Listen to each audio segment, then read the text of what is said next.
Okay, this is Timothy Mark with Alexandria. We out here in the middle of the woods. You see the swamp in the background back there behind us. We're here to talk to you today about werewolves. Y'all probably know some of the cheesy werewolf movies from the 80s that didn't do so well, and some of the good ones from the 20s, 30s, and 40s and 50s that did do so well. So yeah, this is going to be a video about werewolves as we take a stroll through the woods.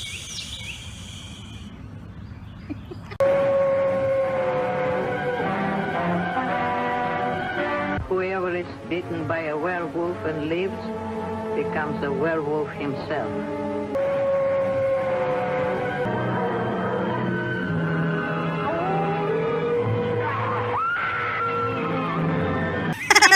Yeah. Lon Chaney was funny, right? But what y'all probably don't realize is that as early as the 1500s in Germany, the Germans were terrified of the werewolves. They would actually go on werewolf hunts, much like in Salem, the Salem witch trials where they go on the witch hunts.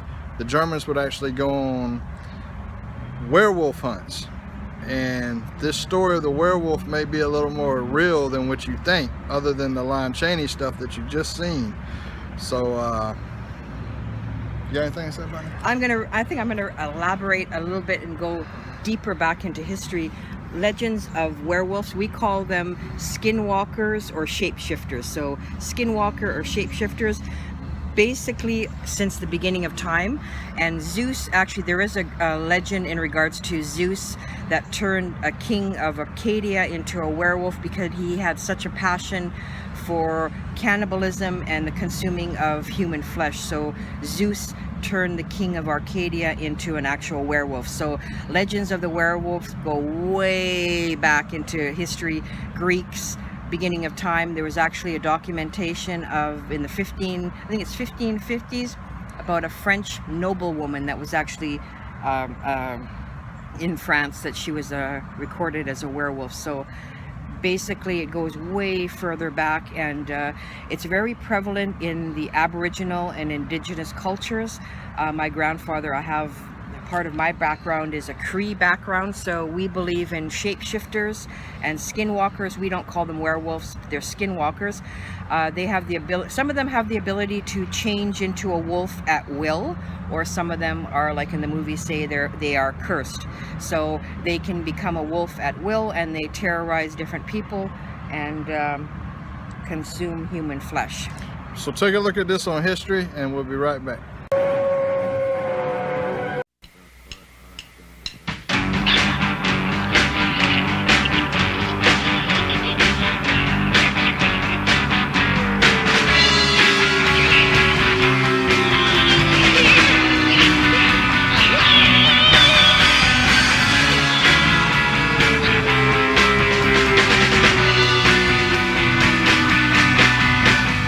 Every Halloween, we'll trick or treat.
In Canada, especially, we have many werewolf legends that begin in the 1600s.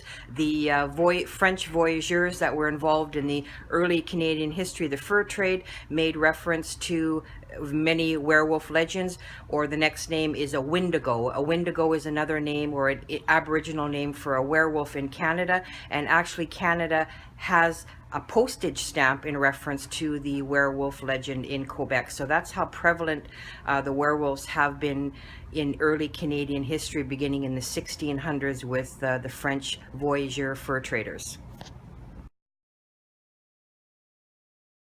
And that concludes that portion of our werewolf video. But before I sign off, I wanted to introduce you to a very special spirit guide, Horace. Horace is a little werepup. So he's actually a werewolf baby, and he goes everywhere with me, or as some of different faiths, he's my familiar. So he's a little spiritual deity that goes everywhere with me and provides spiritual guidance and intuitive information to me. So I've had him for many years. He goes on many locations. He's traveled around the world with me, and he's a very special spirit guide.